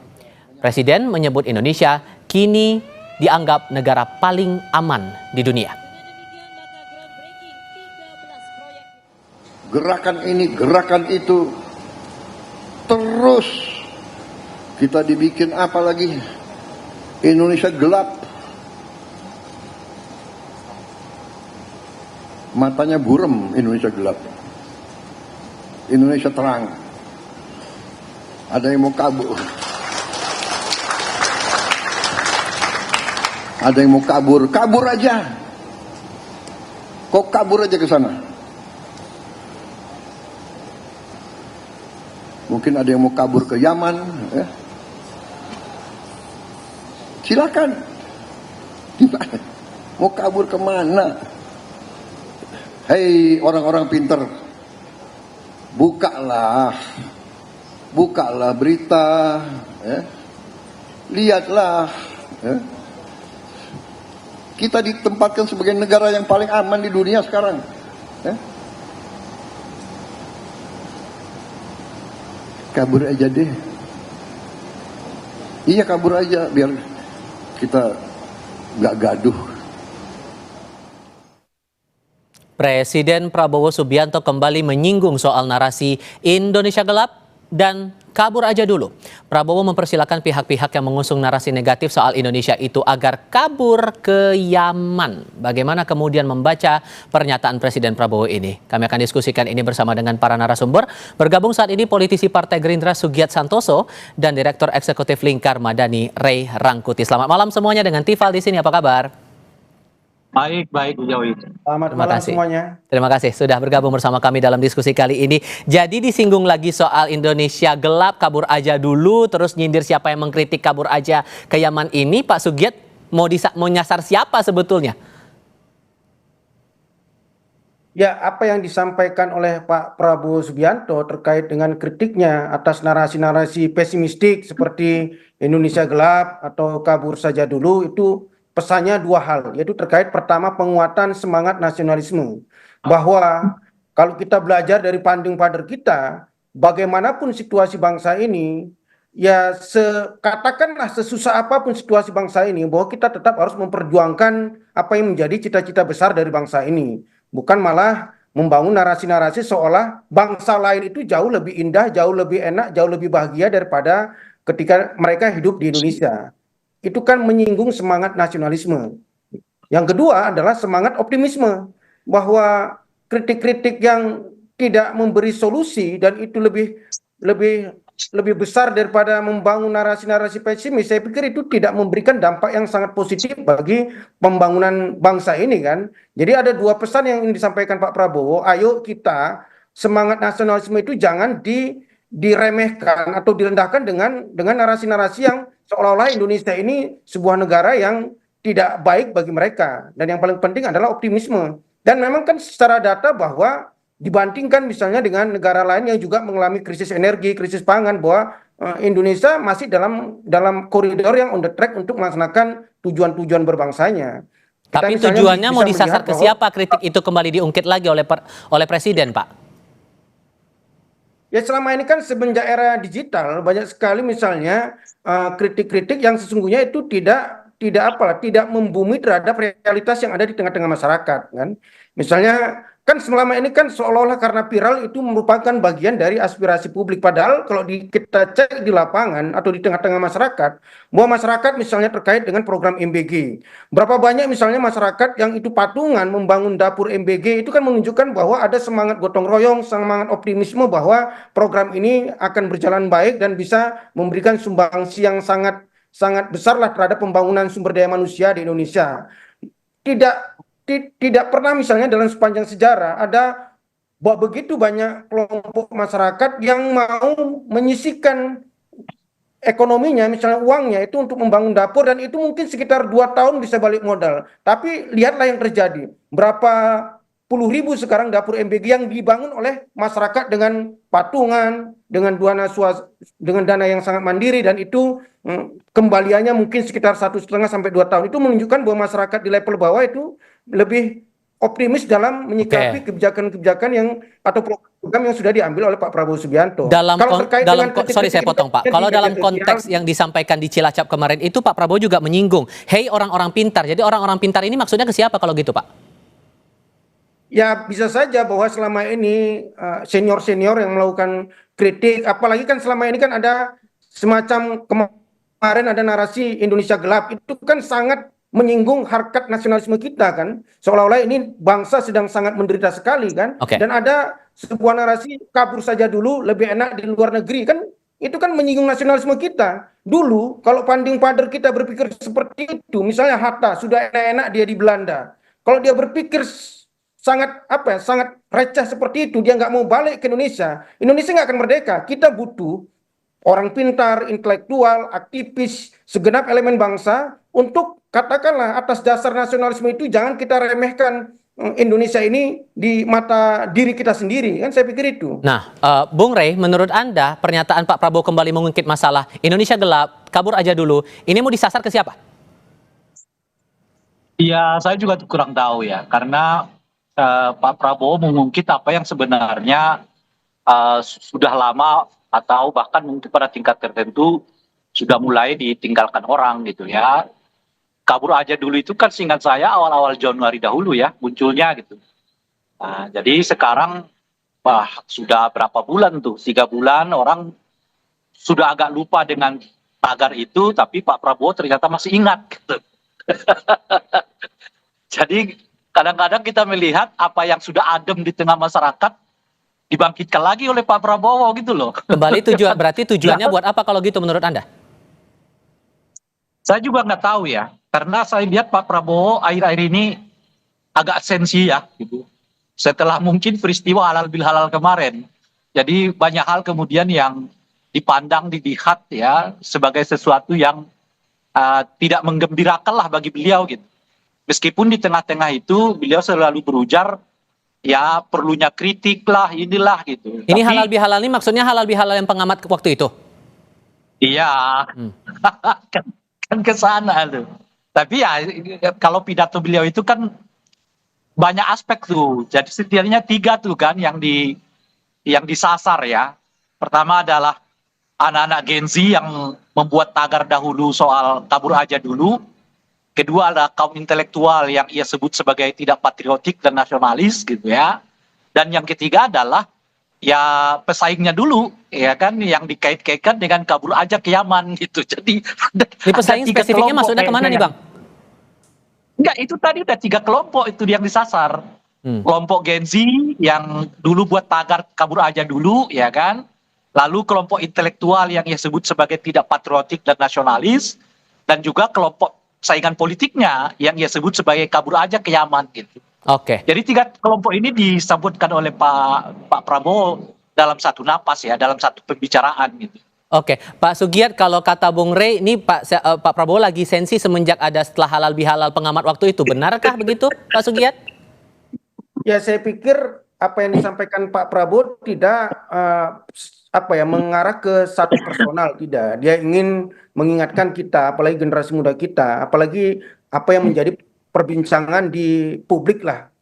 Dia kan itu menunjukkan bahwa dia membaca apa yang menjadi perbincangan di media sosial, bahwa tema-tema yang menjadi tagar di media sosial itu dia respon. Itu menunjukkan bahwa sekali lagi Pak Prabowo tidak anti kritik, tapi dia ingin menjelaskan ada yang sangat lebih substansi daripada apa yang menjadi kritik-kritik publik yang tersebar di media sosial. Saya pikir bukan misalnya dalam konteks istilah kabur saja ke Yaman, itu saya pikir itu tidak mengarah ke satu kelompok atau satu orang. Bisa saja bahwa itu semangatnya, jangan dianggap Indonesia ini itu lebih menderita daripada negara-negara lain kan. Bahwa kita dikaruniai kekayaan musim, kekayaan sumber daya, dan kekayaan budaya, tinggal di Indonesia, tidak ada perang, negara paling aman, seolah-olah bahwa tinggal di Indonesia itu sangat menderita. Itu yang ingin disampaikan pesan oleh Pak Prabowo, bahwa jangan sampai gara-gara kita merasa ya semangat nasionalisme itu jangan sampai tergerus oleh hal-hal yang bersifat tidak substansi. Saya pikir itu tidak mengarah ke. Nah, itu Bung Rey. Jadi kan ada semangat optimisme, ditambah lagi ada penegasan di pidato Pak Prabowo bahwa kini Indonesia dianggap sebagai negara paling aman di dunia. Ada semangat optimisme yang ditumbuhkan di situ. Ya kalau optimisnya ngapain juga meledek orang lain kan. Kan memang sudah tugas dan kewajiban Pak Prabowo untuk meyakinkannya. Kalau pidato yang kemarin itu lebih dari sekedar mengajak optimisme. Tapi meledek sebagian warga negara. Dan kalau tentu dalam perspektif saya ya nggak patut. Ada kepala negara di dunia ini yang menyuruh warga negaranya kabur aja kalau mau kabur gitu kan. Dan ini bukan kali pertama ya Presiden meledek sebagian warga negaranya gitu. Sebelumnya kan beliau mengatakan anti asing, ya. Lalu para intelektual yang nggak patriotik, nggak nasionalis. Apa yang intelektual yang nggak patriotik, nggak nasionalis itu? Ya didefinisikan sendiri oleh Pak Prabowo. Ya, jadi yang menurut beliau yang nasionalis itu ya begini, begono gitu. Itulah kira-kira. Di luar itu ya dianggap nggak nasionalis. Kan hari ini misalnya kita baca Menteri Hak Asasi Manusia akan buat definisi kira-kira gitu ya. Mana aktivis yang apa istilahnya itu ya layak dibantu, aktivis yang sesungguhnya di bidang hak asasi manusia, mana yang tidak gitu. Jadi definisi-definisi akan dibuat sendiri oleh Pak Prabowo. Mana ilmuwan yang patriotik, mana ilmuwan yang nasionalis ya akan dibuat sendiri definisinya. Dan termasuk ya meledek yang terakhir kali ini adalah soal Yaman. Saya tidak mengerti kok sampai negara disebutkan oleh presiden untuk tempat singgah, tempat kabur warga negaranya gitu. Nah, Pak Sugiat bantu jelaskan kenapa sampai keluar ada negara di situ. Buat mereka yang mau kabur aja ya udah kabur aja ke sana.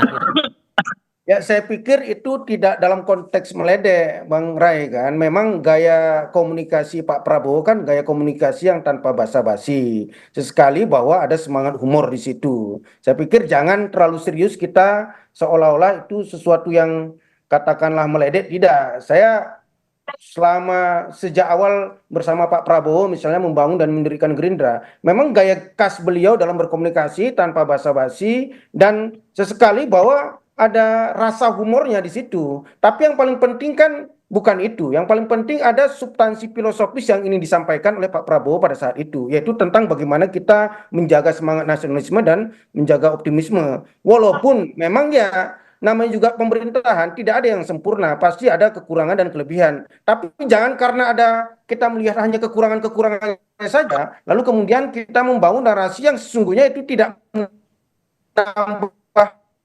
dampak positif apapun bagi pembangunan bangsa. Saya pikir itu yang disampaikan oleh Pak Prabowo. Tapi dari Coba berbagai kalau macam sekiranya kita buat ininya ya, Bung ya. Ya, gimana? Coba kalau kita buat redaksinya begini kira-kira. Pejabat ya negara yang tidak becus bekerja kabur aja dari Indonesia. Kira-kira apa tanggapannya? Ya. Tuh? Ini narasi ya, jangan dibilang nanti saya makar juga gara-gara ini loh ya. Nah, saya pikir begini. Jadi ya misalnya harus dipastikan dulu ini kalimat diskusi ya, supaya tidak ada nanti yang melaporkan makar itu. Masa ada Ray Rangkuti meminta pejabat negara kabur dari Indonesia kan? Pak Sugiat silakan. Ya saya pikir ya mungkin gaya komunikasi Bang Ray ya berbeda dengan gaya komunikasi Pak Prabowo. Tapi kalau saya melihat itu tidak dalam konteks, sekali lagi saya sangat berbaik sangka bahwa, dan saya juga ya bisa merasakan suasana kebatinan ketika Pak Prabowo menyampaikan itu, bahwa sekali lagi gaya bicara, gaya komunikasi Pak Prabowo itu ya seperti itu, tanpa basa-basi, dan sesungguhnya ada semangat humor di situ kan. Tapi kita kan tidak ingin membahas recehan seperti itu. Kita ingin bahwa beliau, pemerintahan sekarang sedang berusaha bersungguh-sungguh misalnya membawa bangsa ini ke arah yang lebih baik kan. Bagaimana misalnya Pak Prabowo melawan apa yang menjadi musuh bebuyutan Bang Ray dan kawan-kawan selama ini, misalnya oligarki. Bayangkan di pemerintahan Pak Prabowo itu sudah lebih dari 5 juta hektar lahan yang dikuasai oligarki, dan selama ini itu adalah memenuhi keserakahan oligarki, itu secara tegas diambil oleh pemerintahan Pak Prabowo, dan itu rencananya akan digunakan bagaimana untuk kesejahteraan rakyat. Saya pikir itu yang perlu didukung. Bahwa pemerintahan sekarang sedang berusaha, walaupun sesungguhnya tetap ada kekurangan-kekurangan, tidak ada yang sempurna di dunia ini. Tapi jangan kita lihat kekurangan itu untuk membangun sebuah narasi yang kita malah tidak mencintai bangsa. Sebenarnya Bang Ray, isu-isu seperti gelap, kabur saja dulu, itu sebetulnya masih ada. Kemarin misalnya di Komisi 13 DPR terkait dengan imigrasi atau ekspatriat atau kewarganegaraan. Ada beberapa misalnya diaspora kita, warga negara kita yang anaknya punya warga negara Inggris, misalnya warga negara asing misalnya, itu jauh lebih bangga untung anakku sudah warga negara asing, bukan warga negara Indonesia. Kalau itu tidak disikapi secara serius, saya pikir ini menjadi kelangsungan bangsa. Apalagi sudah kami tangkap poin dari situ. Mohon maaf, kita sambil perbaiki dulu sinyalnya Pak Sugiat. Semangat nasionalisme itu kan agak terkikis. Saya akan kasih kesempatan Bung Ray untuk menanggapi itu karena ada contoh kasusnya di situ, Bung Ray. Saya akan kasih kesempatan Bung Ray di segmen berikutnya ya. Kita jeda dulu, tetap di Kompas TV.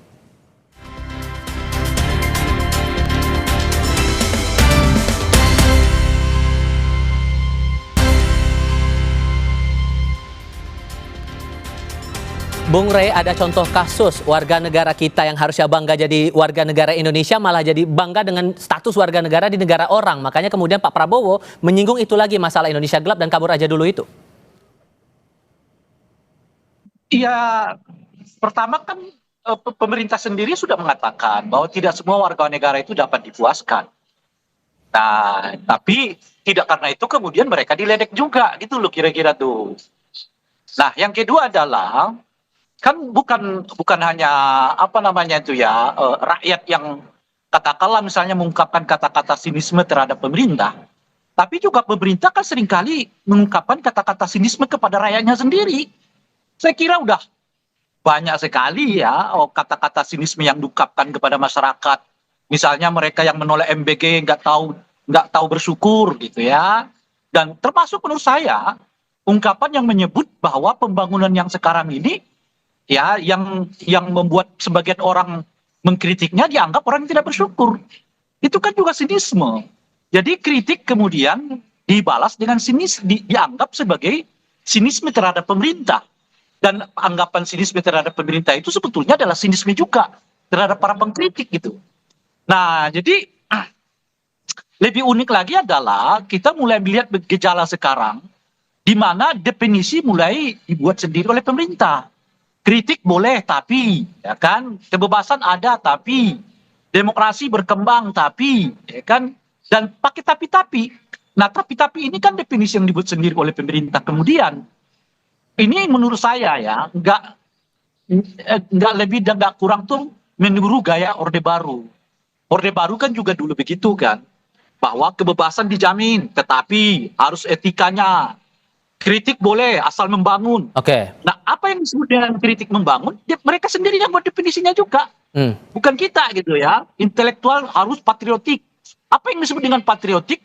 Tergantung pemerintah juga definisinya. Oke. Bukan definisi umum, gitu kira-kira. Makanya ketika muncul sekarang ya kritik-kritik yang cukup keras terhadap apa namanya itu ya pemerintah yang dilakukan oleh sebagian intelektual, lalu dicap para intelektual itu sebagai tidak patriotik. Nah, nggak Pak Sugiat, nasionalis sorry saya gitu. potong di situ Bung Rey. Pak Sugiat, dari sekian banyak narasi yang muncul di media sosial, Pak Prabowo kan mengungkit dua hal ini lagi. Indonesia gelap, kabur aja dulu. Seberapa mengganggu ini sebetulnya buat Pak Prabowo sampai itu diungkit lagi? Ya kalau menurut kami bahwa narasi-narasi yang terkait dengan misalnya isu Indonesia gelap, kabur saja dulu itu menyinggung semangat nasionalisme kita. Saya pikir itu tidak boleh dianggap remeh. Apalagi terkait dengan ya bagaimana generasi muda kita, generasi Z kita itu bisa nasionalisme tumbuh untuk mencintai bangsa ini. Tapi saya ingin mengkritiki apa yang disampaikan oleh Bang Rey tadi. Ya memang kritik boleh tapi itu kan batasan Bang. Demokrasi boleh tapi. Jadi kan saya pikir Bang Rey juga pasti memahamilah bahwa demokrasi ada batasan, kritik ada batasan. Batasannya apalah? Batasannya ya misalnya terkait dengan etika, sopan santun, dan tidak mengumbar kebencian dan lain sebagainya. Kita kan tidak menganut apa yang menjadi ideologi atau cara berpikir, cara hidup liberal kapitalisme yang seenak kita sendiri kan. Kalau itu yang kita berlakukan, maka akan sangat berbahaya. Apalagi kalau kita merujuk kembali misalnya dengan nilai-nilai luhur yang terkandung misalnya di Pancasila atau semangat luhur yang terkandung di budaya kita kan. Saya pikir ya so far masih sangat sangat relevan apa yang menjadi yang disampaikan oleh Pak Prabowo. Tapi sekali lagi saya ingin menyampaikan bahwa saya pikir ini menjadi diskursus kita bagaimana semangat nasionalisme, semangat optimisme itu perlu dibangun dalam konteks untuk memberikan sumbangsih moral atau sumbangsih filosofis bagi keberlangsungan bangsa ini. Kalau narasi misalnya kabur saja dulu itu dibiarkan dan itu terus menggelinding, akan sangat berbahayanya bagi masa depan bangsa ini. Misalnya kalau generasi muda kita yang suatu saat akan memimpin bangsa ini itu menganggap remeh ber-Indonesia, menganggap remeh katakanlah berbangsa dan bernegara di Indonesia ini. Saya pikir itu yang menjadi catatan filosofis dan catatan penting dari yang disampaikan oleh Pak Prabowo Subianto. Mungkin bahasa gampangnya adalah bebas tapi jangan bablas gitu maksudnya Bung Rey. Ya sepakat, udah pas lah itu. Ya iya, tapi setelah tapi itu yang mendefinisikannya pemerintah, bukan masyarakat umum. Ya kan gini. Misalnya bebas tapi harus punya etika. Etika yang seperti apa? Etika yang diingini oleh pemerintah. Gini Bang Rai. Tapi ada batasannya. Batasannya kayak apa? Batasan yang dibuat definisinya sendiri oleh pemerintah. Ini kurang lebih sama seperti Orde Baru. Orde Baru juga kan presiden sekarang ini kan berdialog dengan banyak orang. Lah di zaman Orde Baru juga Soeharto dialog. Tapi kan nggak dijamin keamanannya setelah dialog gitu loh. Gimana mau ditanggapi tadi Bang Sugiat? Ya saya pikir kan gini Bang Rai kan, ya tidak ada juga misalnya apa yang disampaikan oleh Bang Rai itu menjadi sebuah keputusan pemerintah. Itu kan dialektika saja, bahwa ada pejabat-pejabat kita, pemimpin-pemimpin kita itu menafsirkan tentang apa yang menjadi cara berpikir berbangsanya. Saya pikir itu kan juga diberi ruang dan kebebasan kan. Tapi kan itu tidak menjadi sesuatu yang diwajibkan untuk diikuti atau dipatuhi misalnya kan. Itu kan diskursus apa yang disampaikan oleh Pak Prabowo. Itu kan diskursus lah misalnya kan. Saya pikir tidak perlu yang dikhawatirkan lah untuk itu kan. Misal jangan disamakan dengan apa yang terjadi misalnya pada saat Orde Baru. Kalau Orde Baru itu kan secara kelembagaan misalnya tafsir Pancasila, tafsir demokrasi, tafsir bernegara Saya pikir ini masih dalam batas berdialektika, berdiskursus, dan itu dalam konteks pencerahan bagi anak-anak bangsa. Gitu Bung Rey, gimana tuh? Iya, artinya jangan ada dong definisi yang disebut dengan intelektual patriotik, kaum intelektual nasionalisme. Siapa yang menyebut misalnya saudara Saiful Mujani itu nggak patriotik? Dia nggak pernah kabur dari Indonesia, keluarganya misalnya nggak pernah tersandung kasus makar, dan sebagainya. Dia menyumbangkan hampir seluruh ilmu pengetahuannya demi kemajuan Indonesia. Kan cuma beda posisi aja. Kan satu sebagai intelektual, satu sebagai pemerintah. Gitu. Nah, kelompok intelektual yang melakukan kewajiban intelektualnya. Apa kewajiban intelektualnya itu? Ya mengkritisi pemerintah yang dianggap lalai. Oke, lalu silakan, jangan dibuat capnya nggak patriotik, nggak nasionalis, dan sekarang berhadapan dengan kasus hukum yang disebut dengan makar. Oke, silakan, nah, sekarang Pak kalau saya Sugiat. bandingkan misalnya. Singkat saja Pak Sugiat, silakan. Kalau terkait dengan misalnya apa yang disampaikan oleh Bang Saiful Mujani, saya pikir kan tidak ada juga misalnya satu suara yang menjadi itu suara pemerintah yang mengatakan misalnya Saiful Mujani itu melakukan makar, kan tidak, itu kan ada dong. Kan yang menyebut pertama kali makar itu kan staf ahli presiden. Saya pikir begini, Bang. Harus dibedakan misalnya, Bang Ray, harus dibedakan misalnya itu menjadi sebuah suara pemerintah atau itu menjadi analisis atau menjadi pemikiran dari orang per orang. Toh sampai sekarang misalnya pasca apa yang diucapkan oleh Bang Saiful Mujani, ya dia masih bebas berpendapat, masih, ya jangan seolah-olah bahwa karena Pak Prabowo presiden ini seperti seramnya pada zaman Orde Baru, kan tidak. Tidak ada lagi menjadi intervensi pemerintah dalam konteks katakanlah terhadap tokoh-tokoh yang dianggap misalnya kritis, kan. Kan tidak seperti itu terjadi sekarang. Bang ini tampaknya Oke, diskursus ini tampaknya akan panjang, tapi kita berikan sesinya di kesempatan yang lain. Tapi setidaknya kita sudah dapat poin dari masing-masing. Pak Sugiat, Bang Rey, terima kasih banyak sudah mau berdiskusi bersama kami. Sehat selalu semuanya. Assalamualaikum, selamat malam. Jajaran Kabinet Merah Putih hadiri acara nonton bareng film Para Perasuk. Keseruannya kami hadirkan sebentar lagi.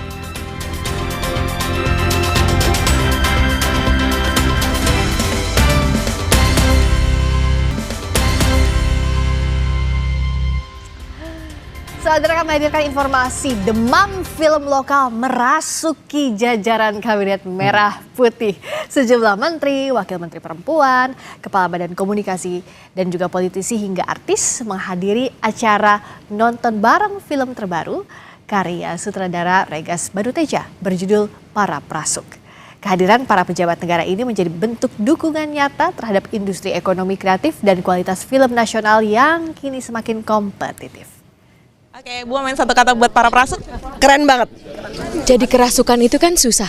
Apalagi zaman sekarang kepikiran, tadi pagi saya ngomongin tentang attention economy. Kalau kita kita sekarang kebiasaan scroll TikTok cuma 3 detik begituan.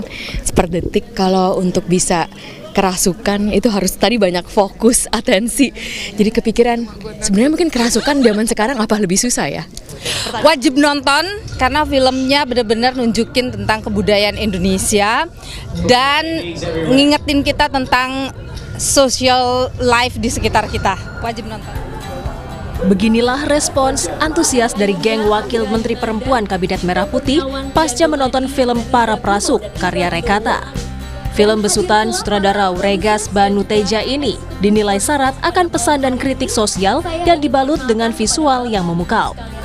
Penayangan film bergenre drama supranatural ini juga dihadiri oleh Menteri PPPA Arifah Fauzi dan Menkom Digi Mutia Hafiz. Keduanya merespons positif film yang mengangkat budaya lokal ini. Film ini menceritakan realitas sosial yang terjadi di masyarakat kita, dan ini digambarkan bagaimana konflik sosial terjadi antara masyarakat dengan perusahaan, mempertahankan pembangunan dan mempertahankan nilai-nilai budaya tradisi. Ini yang masih digambarkan dalam film ini. Terima kasih dan sukses telah mendapatkan penghargaan internasional. Turut hadir dalam pemutaran film Gubernur Lemhanas Aceh Hasan yang menurutnya film Para Perasuk sangat menarik karena menampilkan fenomena sosial masyarakat. Saya kira film ini sangat menarik ya, mengangkat seni tradisi, namun pada saat yang bersamaan juga bisa menampilkan fenomena sosial masyarakat kita dengan berbagai ekspresi dari masalah yang dihadapi. Itu film Prasuk ini menurut saya top banget ya, untuk menggambarkan tentang fenomena sosial masyarakat kita. Keberhasilan film lokal menjadi tuan rumah di negeri sendiri diharapkan dapat terus memacu para sineas untuk melahirkan karya berkualitas yang mampu bersaing di kancah internasional.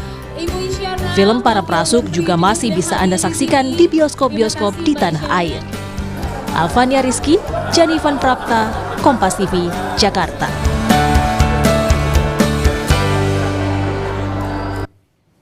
Saudara, terima kasih Anda telah menyaksikan Sapa Indonesia malam kali ini. Perbarui terus informasi Anda di Kompas TV dengan 3 botol air mineral 700 ml yang setara dengan 2 liter air untuk 1 hari penuh kesejukan.